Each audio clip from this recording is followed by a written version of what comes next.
South Indian masala use பண்ணி காரசாரமான masala Maggi வீட்டில் எப்படி செய்கிறதுன்னு பார்க்கலாம்.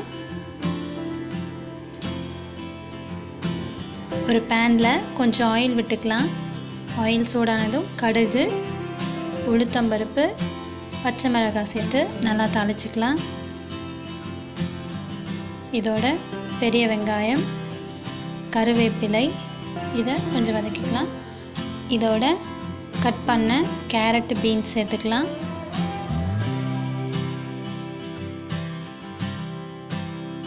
இந்த வெஜிடபிள்ஸ்க்கு அளவாக உப்பு சேர்த்துக்கலாம். Chicken masala, garam masala, soya sauce, red chilli sauce, tomato sauce இதெல்லாம் சேர்த்துட்டு இதை நல்லா வதக்கிக்கலாம்.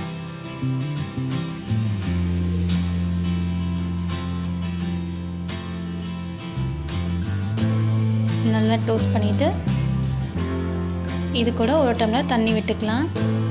இப்போது இதை நல்லா கலந்துட்டு லிட் போட்டு மூடி வச்சிடலாம். இது ஒரு 5 minutes கொதிக்கட்டும். இந்த மாதிரி மசாலா சாஸ் எல்லாம் சேர்க்குறது எக்ஸ்ட்ரா ஃப்ளேவர் உங்களுக்கு கொடுக்கும். பார்த்திங்கன்னா இது நல்லா சூப் மாதிரி ரெடி ஆகிடுச்சு. இப்போது இது கூட கொஞ்சம் மஞ்சள் தூள், மிளகாய் தூள் சேர்த்துட்டு மேகி மசாலாவையும் சேர்த்துக்கலாம்.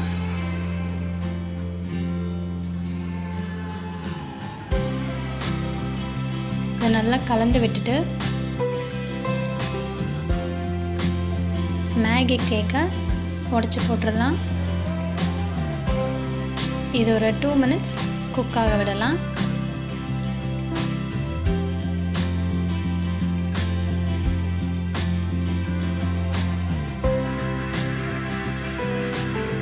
ரெண்டு நிமிஷத்துக்கு அப்புறம் இதை நல்லா கலந்து விட்டுக்கலாம்.